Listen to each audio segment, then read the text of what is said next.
Yep, welcome to my channel. My name is Lena, and tonight, and it's already begun to be like red dawn morning on Sunday. I have had a sleepless night, ah, just tossing and turning like a chicken on a rotisserie grill, and then I got totally stubborn, thinking like, I'm gonna get up. So that's what I'm doing here. I got up, decided, well, I'm not gonna get any sleep tonight, so I might as well just sit and make a drawing. So I decided to draw something that is not that important. You know what I mean? Like, it's just, it's not like a serious piece or anything. I'm listening to the Middle Earth storyteller, Edwin.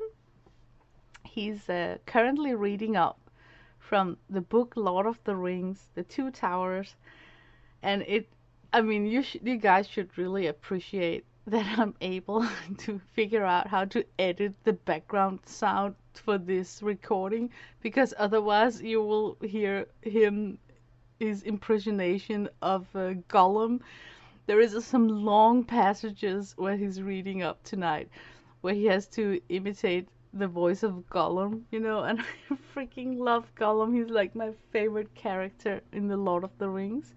So it was just such a pleasant drawing session, listening to Edwin as Gollum, and then just relaxing. So yeah, I started out sketching this statue, which I think it's called contour crayons. It's definitely not like charcoal. It's more a firmer stick, and I'm using three tones: a brown, raw umber, and then a black. And the statue, yes, it's actually a sculpture that my mom has made. She dated it in the back 1976. So can you believe it survived all these years? So yeah, I was really pleased. I found it. I have been cleaning out her apartment. My mom passed away a little over a month ago, and my dad 2 years ago. So it was really strange, that final cleanup.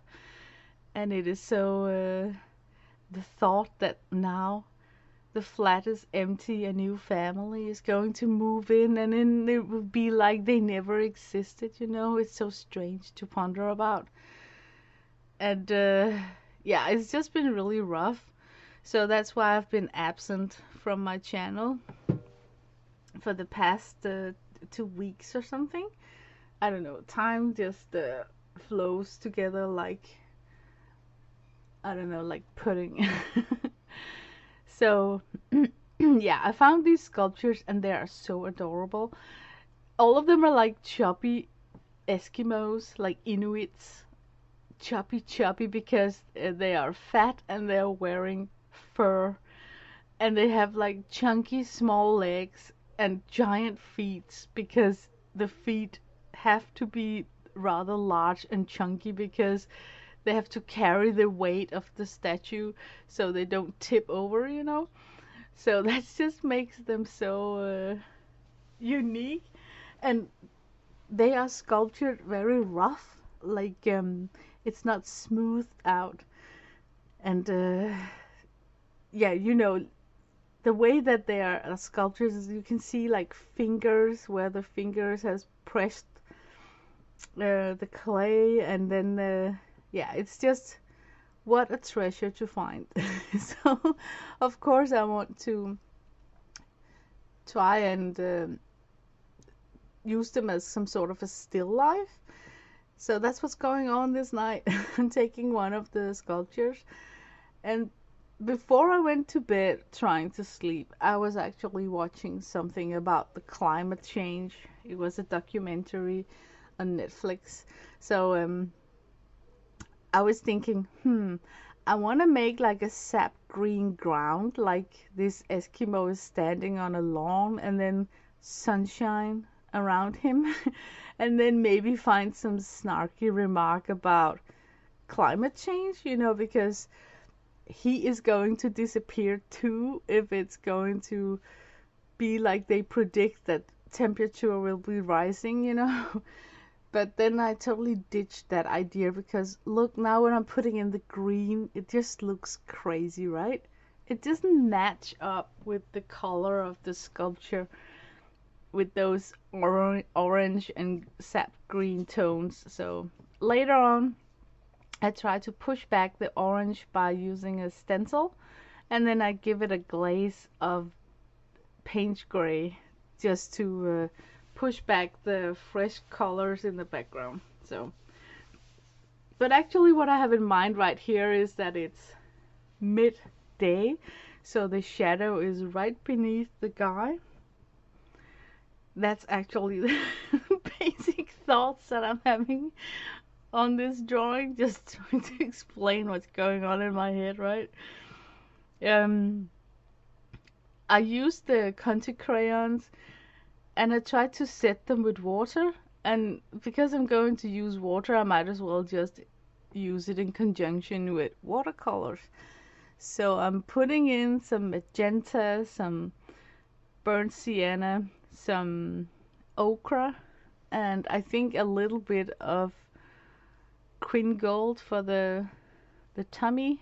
And then I'm using a palette from Kuretake Gansai Tambei, where they have this sort of copperish, shimmery watercolor, and I tried to put it on, and to be honest with you, I am just having such a good time listening to Edwin's story reading that I don't want this drawing to end. Have you guys ever tried that?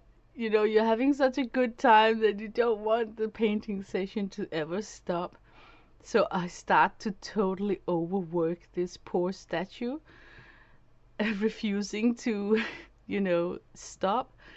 So I actually end up, you know, kind of destroying the piece, but I'm just going on. And I think sometimes you should allow yourself to, you know, if you are having a good time sitting and listening to an audiobook or something, just overwork the piece, because there's something to learn in every drawing. So here I'm actually trying what I told before, to push back that crazy idea about having this Inuit standing in fresh sunlight. So I hope that it kind of gave it a different texture to take your mind off the fact that he's got like an orange yellow background. And then I grab my pastel pencils. Yay! Pastel pencils from Derwent, set of 78. I really like them. They got a firm core. The lead is firmer than my other pastel pencils. That they are from Royal and Langnickel.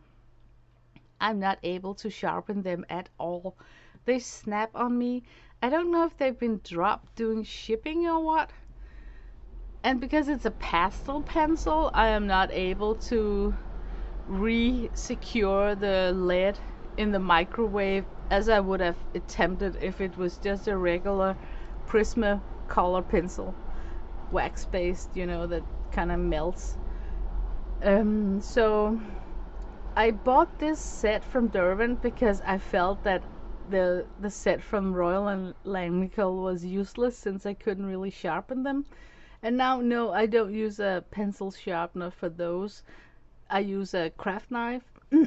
So, but the pencils from Derwent is so firm that I can actually use a sharpener. And I know they say that you're supposed to sharpen your pastel pencils using a craft knife, but I never get that pointy tip that I like to use, especially on this type of paper. It's Hahnemühle watercolor paper that's got a linear texture. So you need that really sharp tip to get into the valleys and the, what's it called? the the the high and the values of the paper. So having a blunt pastel pencil is not fun tool to work with on this particular paper. But had I known that I was going on top of this with contour crayon to begin with and then pastel pencils in the end, I think that I would have sanded down this piece of paper before I started the painting session. But yeah, like I said, I don't really put my mind so much into this drawing because I'm really having a good time listening to Edwin. His channel here on YouTube is called Middle Earth Storytime. He's reading currently of Princess Bride and Lord of the Rings. And he saves all his reading sessions, so you are actually able to go back on his playlist and then jump in where you want if you are following one of his books. I can really recommend audiobooks or his channel if you just want to sit and draw without having to look up. Sometimes when I'm watching something while I'm drawing, I find it irritating if it's something visually that I have to like look up and check what's going on with a movie or something, you know. So tonight, on a sleepless night, it was just perfect. Sit and listen and then just totally overworking this poor statue. But seriously, I think those statues are so adorable because my mom's hands have created them. It really adds a ton of value just knowing that. I can even see some of her fingerprints on them. So yeah, I need to use them to paint as is it called a still life? I don't know. So yeah, they're just adorable. What else to tell you guys? It's been a while since I've been on YouTube. I'm a little bit stretched out when it comes to my energy at the moment. It really took its toll on me to have to, you know, I was alone when I had to bury her, and I'm also alone when we had to empty out her flat. So it's just me, my hubby, and my son.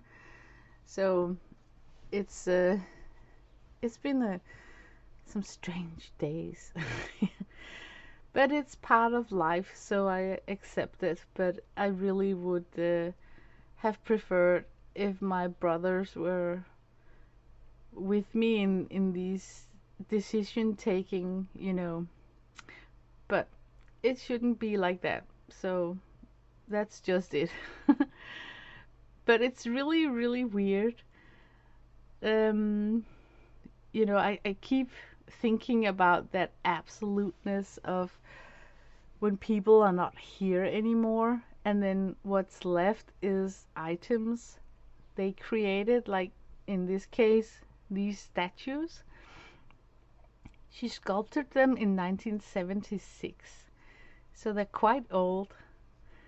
So I guess I'm trying to say that if you make something creative when you're alive, it would really be treasured for those you leave behind when you're not here anymore.